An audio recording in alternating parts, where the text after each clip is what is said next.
We are so back. We're back, baby. We are so back. We took a little hiatus there, but we are back. Things got a little crazy, but guess what? We're back. John's going to be back soon. We're waiting on a little bit of a tech upgrade to get the multi-camera here all set up, but I'm so excited to be back. I missed this so damn much. So this week we're talking about something really fun. Entrepreneurs love to trust their gut, right? Until data comes and punches them in the nuts. How are you tracking your company's success? Welcome back to Montreal's Elite Unleashed, the podcast for entrepreneurs looking to level up their lives. Hustlers looking to level up their lives. And entrepreneurs, the whole gang, guys. I'm full of nerves. I'm psyched. I'm back. We're gonna have some fun today. We are talking about something extremely nerdy. So I'm looking at you, nerds. It's me. I'm a nerd. I didn't used to be. That's the funny thing about being in business is you wear all the hats and you find out that you kind of like the fit of some of them. I never liked doing spreadsheets and numbers and things like that. And I still don't like the act of doing them, but I really like the result, if that makes sense. So I can wear the mask of somebody that, enjoys putting together a responsive, interactive spreadsheet, and I can learn all the stupid formulas and put it all together and make it look nice. But the most important thing to me and the most exciting thing for me is, are these things actionable? Are these things something that I can work off of?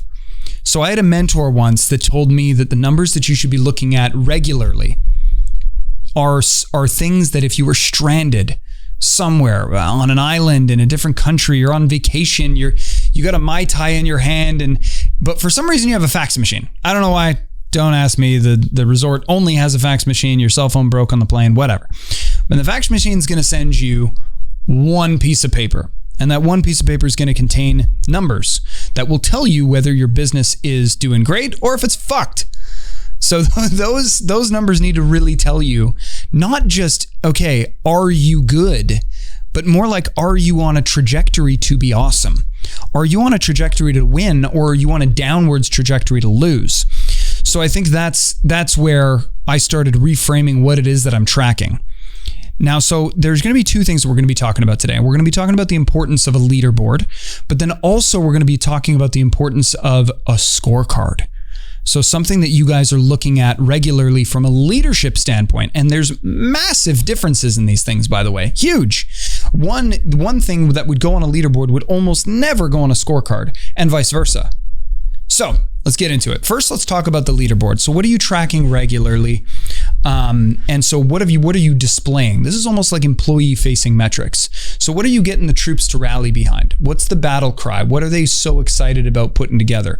Normally, if it's a sales-based business, if it's even if it's a SaaS or a product or whatever it might be, physical product, whatever it might be, a lot of times it's going to be sales, right? It's going to be, okay, how many products are we delivering on a regular basis? Whatever that time frame is that you want to start tracking, if it's monthly, weekly, whatever, you want to be displaying that. And then the leaderboard part of it is just amazing because you've got different people that are salespeople in this regard, and you want to stack them against each other. If you notice that salespeople are a little competitive, I've only been training them for like 10 years now, but man, these are competitive dudes or gals.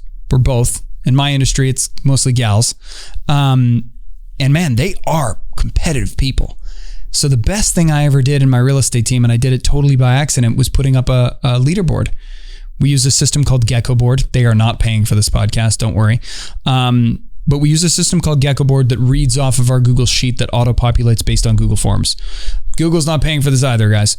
So we developed a system where we have a Google Form feed to a Google Sheet that auto-calculates, puts it into a master spreadsheet, and then Gecko Board reads that number and then displays it in a pretty way.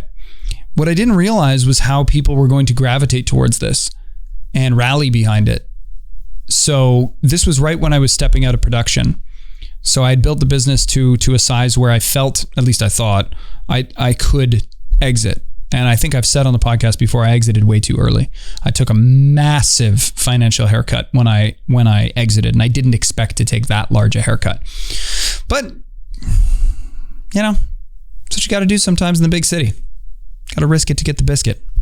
So I was all excited because one of the guys that was on the team, he comes into the office, and at the time the board was up in my personal office. It was big though. People made calls from my office and stuff too. So he comes in and I'm thinking, oh, sweet. I exited production. This is exactly what it's for. He's going to come in. I'm going to drop some knowledge on him. I'm going to coach him on something. He's coming to ask me a question. I got the answers. Oh man, I'm pumped. I got this. He comes in and he just looks at the leaderboard like this. And he's looking at it for like a solid 2 minutes. I know that 2 minutes when I say it on this podcast doesn't sound like a long time. But let me put it to you this way. It's going to be 10% of this podcast is 2 minutes. That's a long time. So I was blown away by how long he stood there watching this thing. And then after 2 minutes goes by, he says, 3 more sales, 1.2 million, and I beat John. He walks out. Because he was looking at John. John was at the top of the leaderboard because John's a G. And he calculated in his head how many sales, how much volume he needed to get to be able to surpass John. And I thought that was crazy. I'd never seen anybody that competitive, and I'd never seen anybody focus so hard on just winning, which is really cool because a lot of times I find people have a hard time winning for just the sake of themselves. They won't win because they don't necessarily want or need to create a better life for themselves, but they'll win for the sake of winning. I know that sounds crazy, but I promise you that's a real thing. People will win for the sake of winning before they'll win for themselves or for their family. It's really odd, but I promise you it's true. So setting up a leaderboard like that. So we had leaderboards based on sales year to date, volume year to date, and then we had some metrics just that were team wide, which, you know, when we hit certain echelons, like I remember the first time we cracked 100 sales, we had a little party. Man, that seems like forever ago. But yeah, so having those things to rally, that the whole team can rally behind as well. Now, so if you're thinking about how do I implement that in my business? Well, everyone's going to have things that you want people to see regularly and things you want people to compete over. Everybody has that in their business. Everybody that I've interviewed here, if I took 15 minutes in their business, I could tell them exactly what they should put on a board like that. You know, for instance, we had an awesome plumber in, and I'm sure it's service calls per week would be an amazing thing more for the scorecard. We'll get into that in a minute. But on a per plumber that he's hired basis, amount of jobs per week that they've been on, average dollar per hour they're charging. There's a bunch of things you could compete on and that are trackable, that you can track. It wouldn't be difficult, and it wouldn't necessarily double the work. The person that's inputting whatever it is that they're inputting could just input one more Google form. It's not the end of the world. You know, who did the job, how many hours, would they get paid, et cetera, et cetera. You know, you could do one that's more like benevolent. So how many pro bono cases have you done? You know, and have a leaderboard for that. You know, so there's no limit to what you can do from a leaderboard standpoint in your business. And of course, if you're talking about more of a medium or large size enterprise, you'd have to divvy up this leaderboard across all the different teams. So a marketing leaderboard is going to look significantly different than a sales leaderboard, as an example. An engineering or product development board is going to look very different than a sales or marketing board, if that makes sense. So obviously different teams are going to have different metrics to track. But everybody has metrics that you can not only track, but also get people competitive over. And that's what's fun. So I loved implementing that. I think that was phenomenal. And once again, it was kind of done by accident. I didn't expect what happened to happen, which was cool. But back to the story of my mentor that told me about this idea of having a scorecard. So the idea was, what is a collection of numbers that would lead you to believe, lead being the operative word there, that would lead you to believe that your business is going to be okay? And by the same token, what are the numbers that if they were bad would lead you to believe that your business is going to fail? It's not failing currently, it's on a trajectory to fail. So what we're focusing on here is what's called leading indicators. So what I mean by that is, not the sale, because the sale is revenue generating. So you've got the revenue based on the sale. What had to happen before that sale is made?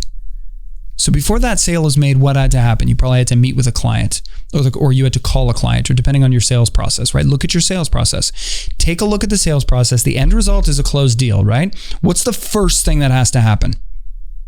What is the very first thing that has to happen? And likely that's the first number you should be tracking on a weekly basis for your scorecard.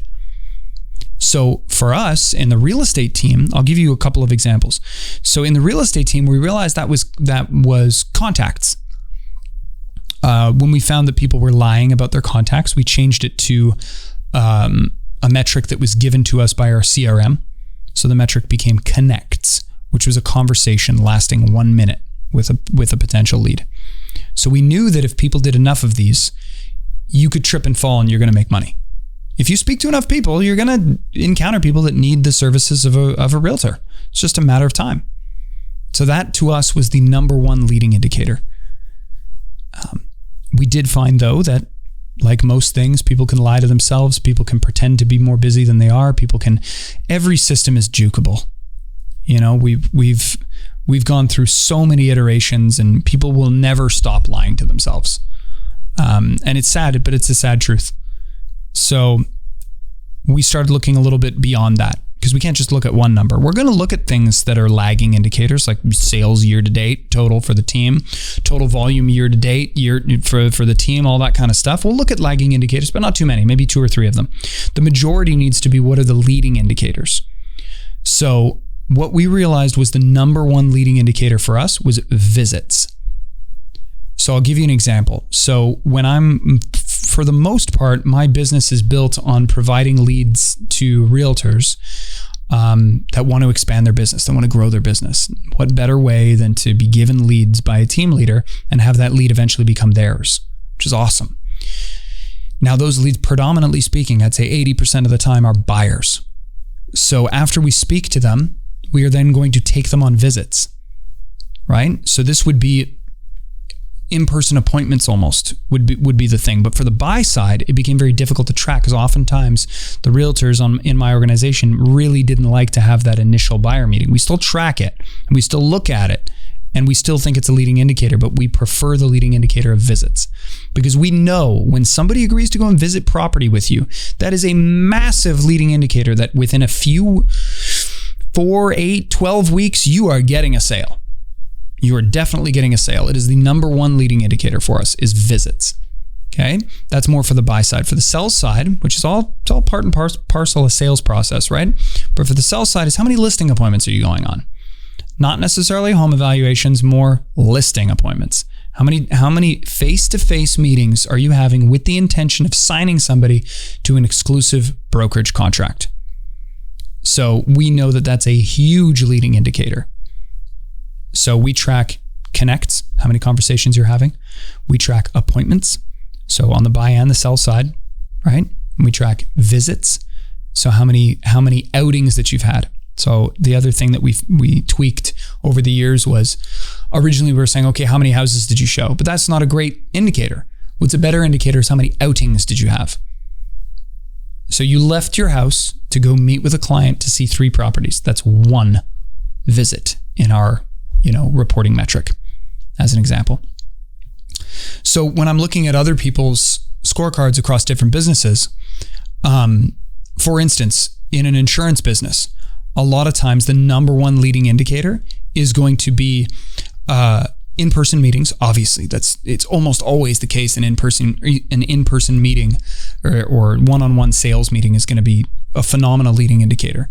But then it's also proposals sent. And this was the same when I was working with a marketing company in Omaha. Their number one leading indicator was how many proposals are being sent. Because you can have, in their business at least, they were having a lot of appointments that were kind of bullshit appointments. So they weren't even sending proposals, because they were overbooking themselves for their calendar to meet with people and talk about the product. But so many of them were not super qualified. So that became not a great leading indicator. What became the better indicator is when they finished the meeting, if there was a great enough meeting that they're sending a proposal to them, that was the number one leading indicator. And that's what they based their entire scorecard around. So this can be super, super powerful when you're looking at, okay, what should my meetings look like on a week-to-week basis? What should we be looking at? So the first question I would ask you guys is, what would be those numbers? If you were on in a desert somewhere, you're in the middle of friggin' Egypt or something, or you're a place with no cell reception, you're in friggin' Alaska, you're in the Northwest Territories and Bell doesn't serve up there or something, I don't know. But you're somewhere where you only have access to a fax machine for whatever reason. You're getting some numbers in. What do those numbers have to be? And then what do they need to look like for it to be a positive leading indicator or a negative leading indicator? And then now we get to take it a step further. And this is where it gets super fun. As a leadership team, when you're meeting and talking about these metrics all the time, you're going to get hard truths. When you're looking at your data, you are going to get hard truths. That's what I said when we opened this podcast, right? Everybody wants to trust their gut until data comes and knocks them in the face. Maybe I said something more inappropriate, but that's okay. It's a very, very interesting thing when you get met with these hard truths as a leadership team. You start understanding where the problems really are in your business. It removes the guesswork. You're able to make decisions with your brain, and you're able to make decisions a little less with your heart. I'm not advocating for no heart. I'll never advocate for that. Like I've got a huge heart. I'm way, way, way too generous in my business dealings. But I think that's important, man. You know, we're all humans. We all want what's best for, of course, ourselves and our family. But I always think that there's a way for everybody to win as long as everybody's rowing in the same direction. Nobody's got to drown. So it's a way to make decisions, like I said, with your brain predominantly and with your heart just a little bit, but more your brain, which is great. Because the problem is, you know, data doesn't lie, it only hurts.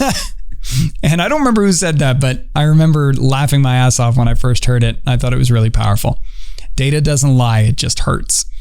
So what can happen is you can think that you're having a great quarter, and you probably are having a great quarter, but you're having a great quarter based on lagging indicators. You're having a great quarter because you are currently receiving the rewards of your sales cycle that started 6 months ago. And if you look at those same metrics that you had 6 months ago versus today, you are very behind. And these were the sad realizations that I had in my growing pains across all my businesses. You know, in my property management team, we have very different, in my property management business, we have very different metrics that we're looking at regularly. In my flipping and investing business, we have very different metrics that we're looking at regularly. But I think it's important to have these things to be looking at all the time. So as I was saying, when you start looking at it from a leadership team perspective, what's really cool is when you assign accountability to each of these numbers. So if you're in a leadership team and you've got yourself, the visionary, or maybe you're the implementer, or maybe you're the marketing guy, maybe you're the whatever you might be, there's going to be things that should be your responsibility. So this is where if there is something that's lagging behind, somebody has to own this number. So if I'm tracking, let's say listings signed, okay? So if I'm tracking how many listings my team is signing, and I'm looking around the table, there has to be somebody responsible for that number. So usually it needs to be some sort of conversion metric, right? So if the listing conversion from an appointment to a signed listing is on average 33%, which it is about 33%. If it falls below that, I need to look at somebody and say, yo, what's going on? And they have to have an answer for me. They have to say, okay, well, the reason is because we're booking less, or the number doesn't make sense because the sample size is too small, or it's the fact that I was on vacation last week and I couldn't go with them on a couple of the appointments, or you know, there's got to be somebody responsible for this number. The same reason that, you know, if you've got a marketing team or if you've got a marketing division that's responsible for X amount of social media posts, or if they're responsible for, you know, some kind of brand awareness strategy and they're falling behind, there has to be somebody at the table that's responsible for that number. And then when you're going through your scorecard, they have to tell you if, you know, what's going on, why is it lagging behind? And when you start assigning that sort of visceral accountability to people in your leadership team, it is only natural to have extreme growth when that happens. And there may be resistance at first, and there's going to be a lot of people sort of passing the buck, but that's okay. Transparency creates trust. And when somebody's able to open up and tell you, listen, I messed up. This is what happened and I should have done this. I'm taking accountability. I'm taking ownership of the situation. You're just creating a better bond across everybody. And the worst thing you can do, I think, is fall into the trap that a lot of us entrepreneurs do. And you look at your numbers once a year come tax season, especially if you're a sole proprietor or, if you are a mortgage person or insurance person or real estate person. I know, man, I used to do it. I used to only look at my finances once a year and be like, I spent this much on restaurant expenses. What? How many clients was I taking out? What the hell was going on? And it was nuts, man. But the thing is, when you look at your numbers once a year, you can have a bad year. When you look at your numbers once a quarter, the worst you can have is a bad quarter. If you look at your numbers once a month, the worst that can happen is you have a bad month. And if you look at your scorecard once a week, in theory, the worst you can have is a bad week, because all of these leading indicators can be massaged, they can be helped, they can be put on steroids, that they can be mentored, they can be massaged, all of that stuff. So remember, numbers don't lie. Just sometimes, I should say most of the time, they just hurt. Thanks you guys so much for tuning into another episode of Montreal's Elite Unleashed, the podcast for hustlers looking to level up their lives.